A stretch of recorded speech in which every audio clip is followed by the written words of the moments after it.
like really high, as tall as me, and that's what presses them down into that shape. And then they switch them around. They put the ones that are on the top, on the bottom, on the bottom, on the top, and they run all their juice out. Then they ferment them a little bit. They leave them warm for like 1 day, and then they hang them and let them air dry for many months. This one is 18 months old, over a year. We did one down here. Actually, we're doing another one. We did one down here. It came out really nice. It was not quite the same, but it comes out really nice. You can do them in-house, just you got to be careful. It only has 2 ingredients, pork and salt. How do they get so much flavor out of just pork and salt? It's the aging, the creation of all those different acids and things like that through the aging.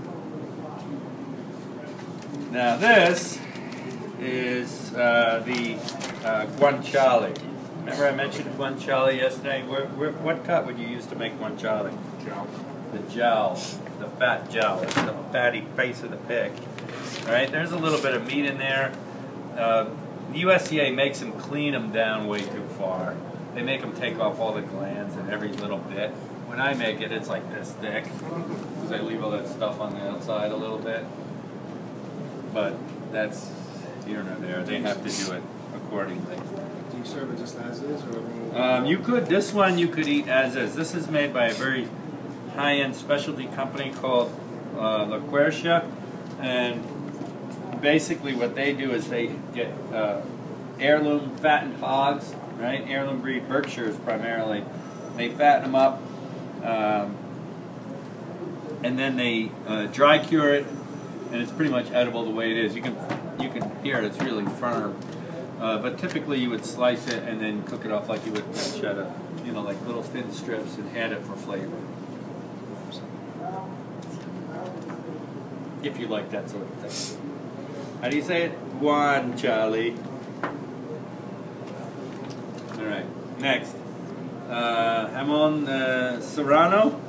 The serrano ham is the heavy Spanish cured ham. It's cut a little bit differently than the prosciutto. If you look at this, the sirloin is included all the way to the end. Remember I was talking about the Spanish way of cutting the ham yesterday? They cut it all the way out to the end. They pack it in salt. They do the whole thing. It has the specific Spanish regional stamps on there that tell you that it's only from that one area in Spain. Very specific. Very expensive. This is dry cured with salt, but they also use sodium nitrite and potassium nitrate. Potassium nitrate is the old curing method. It's a mineral you can find in the ground. It's a fairly volatile chemical. Potassium nitrate can be used for part of a fertilizer, and potassium nitrate has another use. If you mix it with charcoal and sulfur, you end up with black powder. Woohoo! I should teach you that. But it's true. That kind of tells you how volatile a chemical it is. It's not something that you would ingest on your own. It needs to go through its cycle of curing the meat and depleting before you can eat it. You don't eat it fresh. Is it also known as saltpeter? Yeah, it's also known as saltpeter. Used to be given to soldiers to keep them calm. And it was also, it still is, added into cigarettes to make them burn faster. So as your cigarette is still burning, like if you smoke and you notice your cigarette burns all the way down without you taking a drag, that's good for you. Why that Marlboro man looks like an old man before he's like 18, that guy. I used to smoke. I smoked for 2 years. And I quit when I was 12.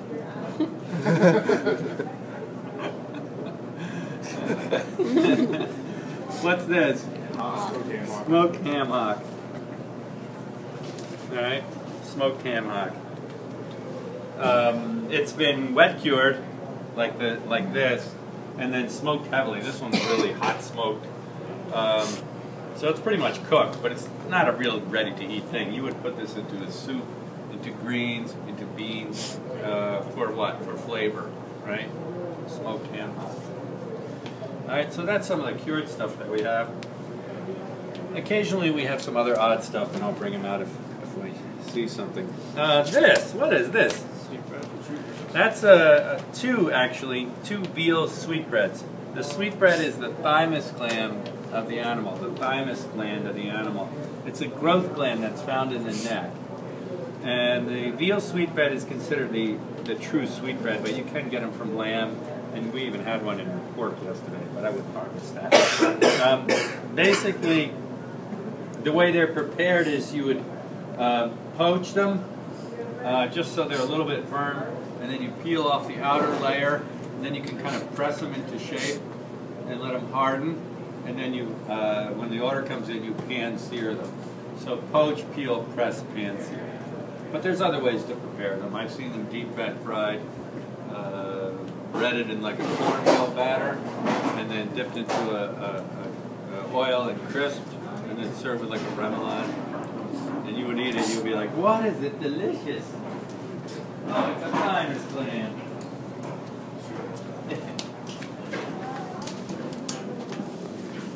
Next.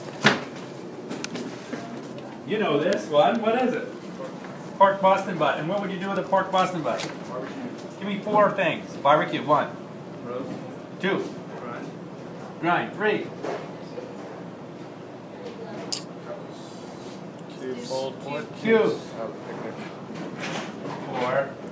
Stew. Stewing. Yeah. Slow cooking. Not so much for kebab, but you know you could do for kebab. A cheapo. Marinate them. Put them in a little lime juice and tequila and cilantro, cumin, salt, pepper, garlic. Put them on a skewer. Crisp them off. Serve them with some refried or rice or something. Ready? Cerveza. What's that? Skirt. What do you do with a skirt steak? Grill it. Grill it, right? And then slice it. What's its identifying feature? Usually it has a membrane on the outside, right? They come 4 in a bag and they have a thick membrane. But the width of it and those fiber lines kind of give it away as a skirt. Think of it as like the skirting around a table. I don't know. Always cut it across the grain a little bit. Next up, there's 2 in here. Beef shank. What do you do with beef shank? Ossobuco or cubes? Yeah, stew cubes. You could cut it into a large beef ossobuco. I don't know if I'd serve a whole beef ossobuco, but I'd cook it like that, and then pull the meat, shred it up, make like a ragu. It's really yummy.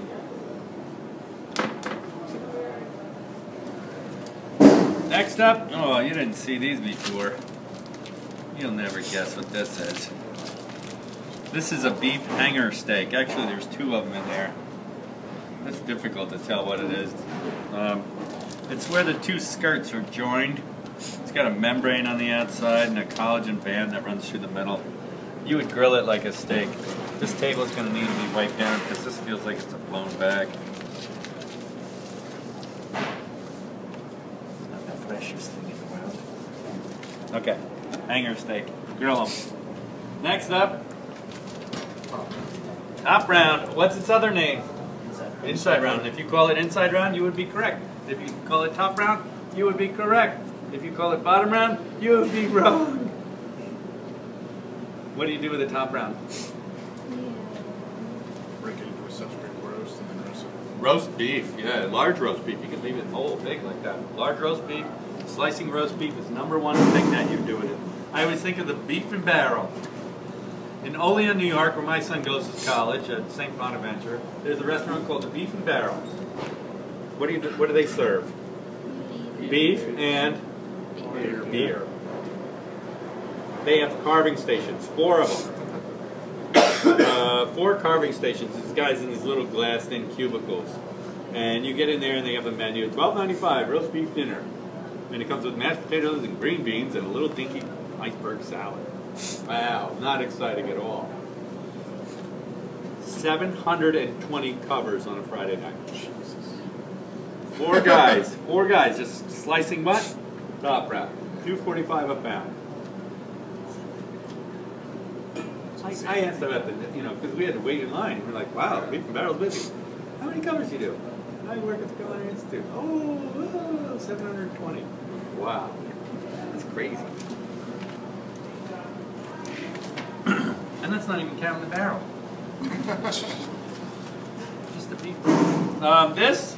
Spare ribs. Pork spare ribs, right? Full rack spare ribs. It still has the brisket bone.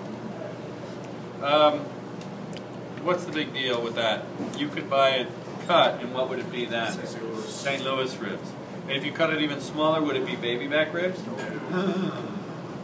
No. Where do you get baby back ribs? From the loins. We're going to make them today. So spare ribs and St. Louis ribs are basically the same piece. How do you cook spare ribs? How would you cook spare ribs?